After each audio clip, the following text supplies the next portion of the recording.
And that's what we call magic. 1 minute I'm on the anchor desk, the next I'm on the couch. It's time for the newsroom. We're glad you're watching Morning Express. Let me introduce my guest to you this morning. We're joined by Patrick Gadhara, who's a communications consultant on my extreme left. And next to me is Maura Shege. He's MCA Wangara. Yes. What? Asanteni sana. No problem. Today we are few. We are few, I can see. We are few, but many. We are being cut down. Who's cutting us down? I have no idea. There's no one cutting us down. Mike will be joining the discussion as well. Let's start here with this story on lands, because the squabbles between the minister and the chair of the National Lands Commission has been ongoing for a while, over 2 years now, since they basically came into office. And the media has gone ahead to report this story in, as it unfolds, whoever says these accusations, counter accusations. And the other day, and it has now boiled down to who's fooling who. Do you think, Patrick, the media is actually able and perhaps has not delved deeper to find out what really is at the heart of what we keep seeing? Because it's messy, it keeps playing out, it's protracted. Services, taking a back burner, and this chaos or these squabbles being what is making the headlines. Do you think the media could do more in unearthing what's at the heart of this? Yes, I think they could. I think the media has done a good job in terms of reporting what the protagonists are saying. But as is the case with most of the reporting, it's always a he said, she said sort of story. And the media doesn't act as an arbiter, somebody who starts in the midst of these two, and expresses what the public interest is and tries to ascertain what the truth of the matter is. So when the CS says she was not consulted, yet she had a team apparently in this discussions they had with the NLC, what went on there? And I would expect that it's not just taking the CS's word or Swazuri's word or even the CIC's word for it. These are just people speaking, but going out to establish what actually happens. And what's the problem? Do we have, I think there might be a legal problem here in terms of our laws, in terms of defining what the mandates of the NLC and of the Land Secretary are. I think the NLC, being a constitutional commission, has primacy over land matters. That would be my view. President doesn't seem to agree, from the way he's been acting. And in fact, we've seen cases where he almost purports to order the NLC around. It doesn't report to him. These are not his employees. Yeah. So you're saying there's more the media could do? Yeah, I think there's lots more in terms of investigating the issues and bringing them out, articulating, what they are. So the public can actually now start seeing what would be potential solutions. Is it a problem with how we've set up the system? So we change that, or is it simply one of personalities? Now we hear, let them resign, get two others. How do we know this won't happen again? So articulate what the actual fundamental problems are. Yeah. And then let's solve those. Yeah, Maura, we had the CIC chair and he's said that, in terms of mandate, that's clear. The constitution is very clear, although he did fall to the Supreme Court for perhaps throwing it back to people who are fighting to go agree, and yet that's the reason why they'd come and that there should have been direction from the first place. But do you think there is more than meets the eye on this one? Land generally is a very emotive issue in the country, and I think the media bringing the issues out, especially with the Langata issue and the schools issue, is good. But what would be the land laws? They are there. But what else are we going to do? So after we've brought out the things, what else? Did they actually officially return the land back to the schools? And the president also talked about all schools in Nairobi. And I have issues even in my own area that schools have been encroached. How far have we gone in terms of now ensuring that these schools are going to get land? And now being a new year, I think this is the discussion that the media should be having with the lawmakers. I would have expected, the push to us. What are you putting in place as a county assembly to ensure that all the schools in Nairobi are going to get their land back? And even all these other institutions. I know Kenyatta University has been having an issue with the residents of Kamai. And what it's not enough for the chairman of the Land Commission to come and say, yes, this land belongs to to these guys. And then we politicians, we think, no, it belongs to our people. So that discussion needs to be taken forward to what needs to be done and how that process needs to be taken forward. And I think that is the work of the media, to ensure that once, yes, you've brought out the issue, the information is out there, but also take along your viewers to the next possible causes of action that needs to be taken, and by who, so that 3 months down the line, if somebody else comes up with an issue of land, you can now say, somebody will actually know, no, this is the process of following it up. There should be a land register. If not for everywhere else, for Nairobi. I mean, even Nairobi City County does not know all the parcels of land that it owns. I mean, it's interesting. It's a disaster. Gadara, how do you think we can do this differently, especially given that we have highlighted the issue? We have brought to, CIC chair, and he has said this, Ngilu has said that. We have highlighted that. What else can we do to ensure that we follow this up? Because I think, I don't know if it was you, it was somebody else who had accused us of being a lazy media, but there's only so much that you can do, legally. Again, I don't think that it's, I mean, when you start off by saying there's only so much you can do, you kind of limit what your scope is. The media is not powerless in this case, or as with many other cases. The fact is, our press tends to simply highlight, where the controversy is without delving into the reasons for this controversy. So we have never-ending scandals that never actually get resolved. Things that never get fixed. We report about it when it's hot.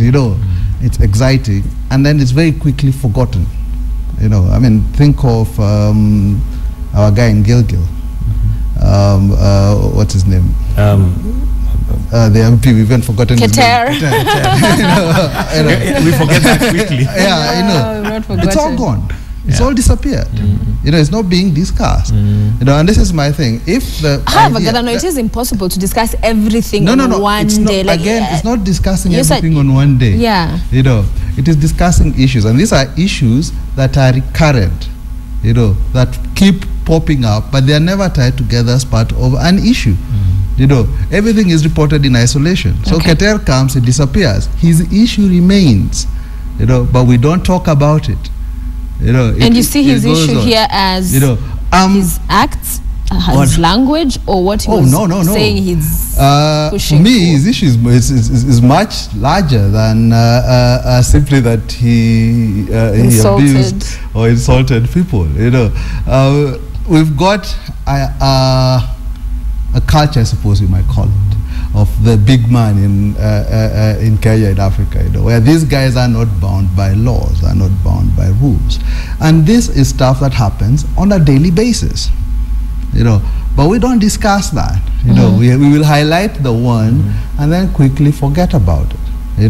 Think of, to give you an example, go back to the example of land.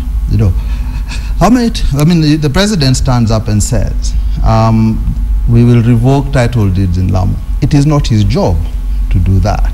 He has no power to do that. But remember, we did talk to the NLC chair, and he was in agreement that the president, as like a petitioner, would say this and this needs to happen. He did say that they worked together. He did not look at it as a directive. It was reported as a directive. But he was here and said it was not a directive. The other day he says, give land to schools.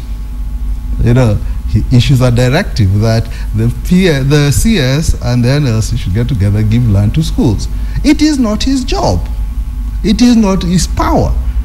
The NLC very much is treated almost as if it is in his cabinet to be ordered around. So are you saying the media is not bringing that out? Is that a fair assessment? I think Gadara is being unfair to the president, because he has a mandate.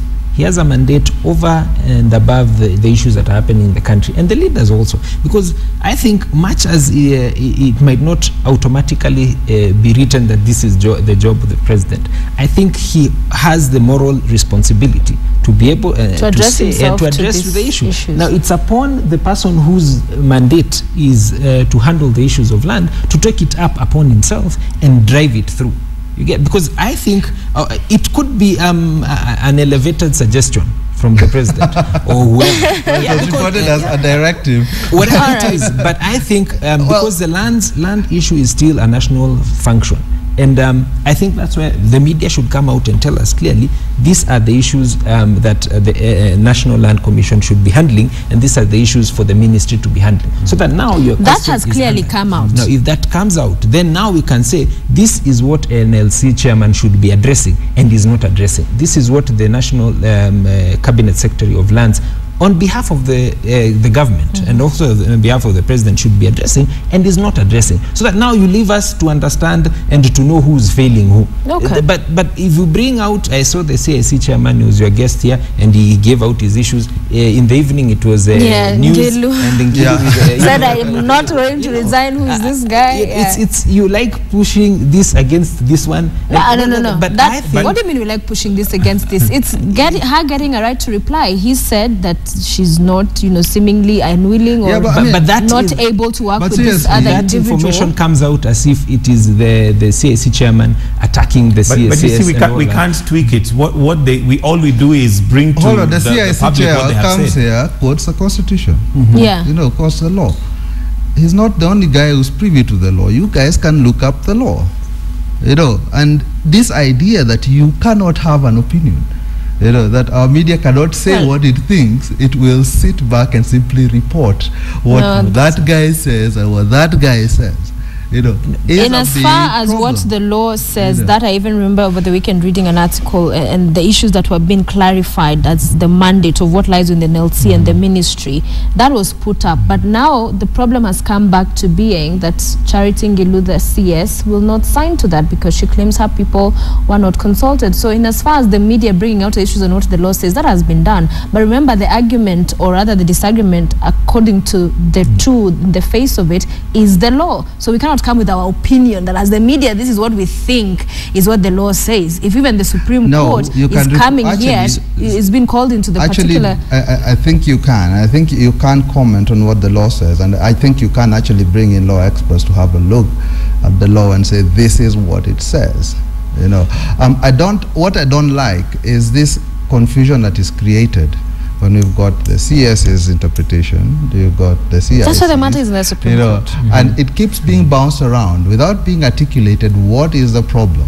Okay. And where's the room here? I would think the CIC should carry some weight, being again another constitutional commission that charged with the implementation of this constitution, But it seems their opinions as well are easily ignored, if you will. And it's not the first time, but we see this, So, I would love to see more articulation of what this system, what are the places of these commissions in these systems, and what happens when people simply say, well, I'm sorry, I won't listen to you. You want to say something on that, because I want us to move on something unrelated. I just wanted to add that it doesn't hurt to keep on reminding and taking the public back to the cause and to the main issues of the day, that these are the issues that we are following. Over and beyond putting names and figures and pitting them against each other. Okay, so we've talked about land, a story related to that just the other day, and we've just also discussed it, what happened at Langata Primary School, the tear gassing of pupils by the police.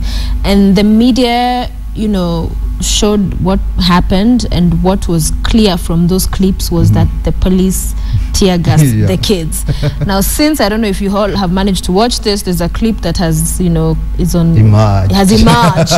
that is showing the other flip side of the story. Because I remember that particular night watching interviews, and Itumbi actually was on one of the media houses, and he kept saying, no, there are clips that are not being shown. As the media, there's a side of the story you're not telling, that this all began and was pushed and became messy, but because of the hand of the activists, not the police. So did the media then also just join the uproar and the outrage propagating this police, tear gassing the kids, and yet in actual fact there were some activists culpable? Well, the first thing is I watched the clip that proposed to show an activist throwing tear gas at kids. I think that happened. And I think whoever it is, we should be held accountable for it. the thing is that tear gas canister was already on the ground, already there, and there are other clips that even Boniface has put up, that seem to show that canister actually coming from over the wall, from the police. But I guess the issue for those who may not have watched the clip, the issue for those who may not have watched the clip, just so that it's clear, is the fact that there is this activist in a grey jacket who actually throws it to the children. And remember, the media picked it from there as how can the police tear gas? The tear gas canister had actually been fired before, so. I mean, and the idea that the fact police, that now you are finishing the job. The idea that the police themselves, I mean, there are two. Let's unpack this. There is a idea that the police did not tear gas kids, which is false. There are many clips to show police firing tear gas. That's not in dispute. Yeah. So first, that's one thing. The second, there's an activist who seems to pick a tear gas canister that's been shot, and toss it towards a group of kids. I have two issues. First, was he deliberately gassing the kids? If he was, why wasn't he arrested? So there's no way, I think, that the cops come out looking good. The second thing is, this is also, an issue for activists to be aware of. If you've got your guys, you've gone there, and don't forget, these are open public demonstrations. But how are they monitored? How are they? What responsibilities do the organizers have for the conduct of the people who turn out? And I think that's a question that we need to ask. And there should be some source. So what you have on air, just for our viewers, is that clip courtesy of YouTube that was put up. But this is the one that Boniface, I think, put up. This is what Boniface put up?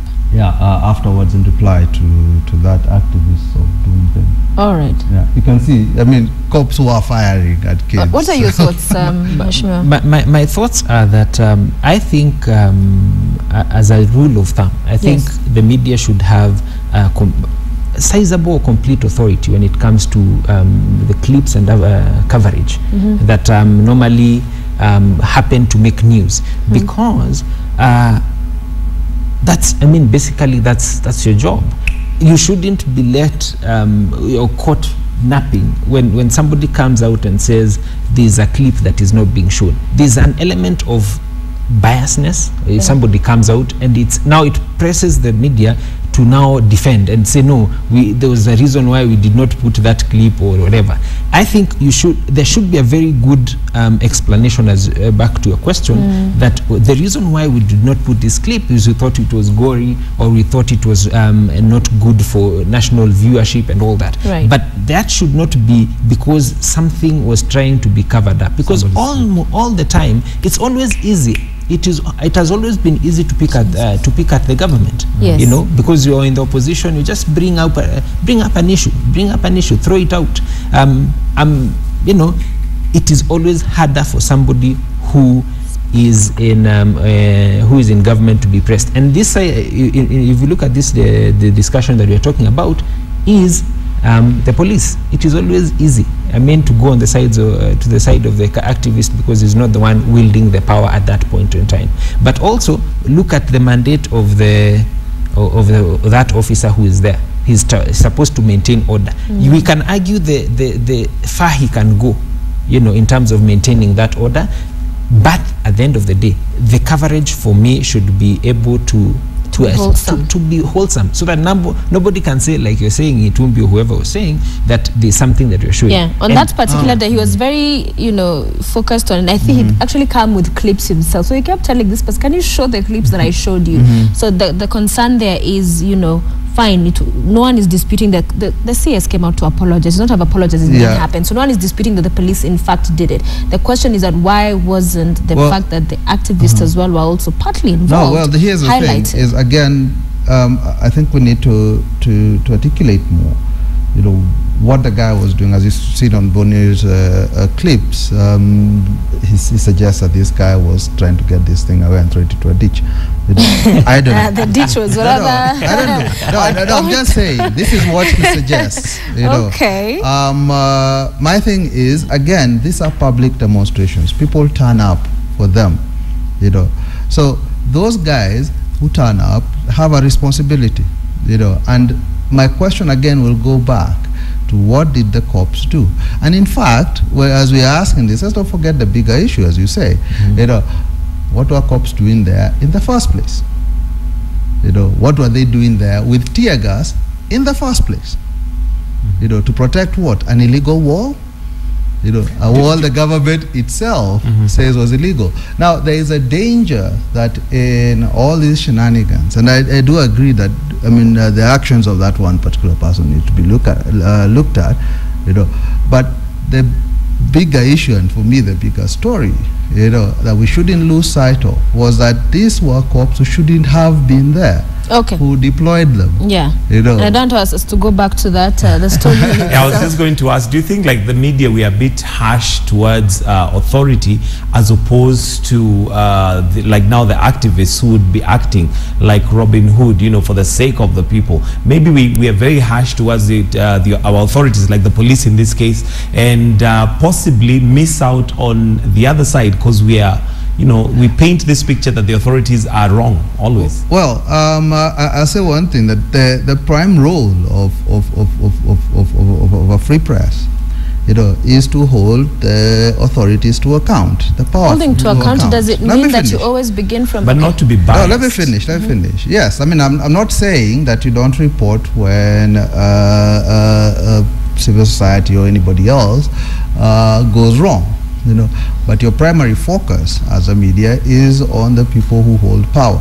They are by far the people who pose the biggest threat to society, as we have seen. You know, so that is your orientation, if you will.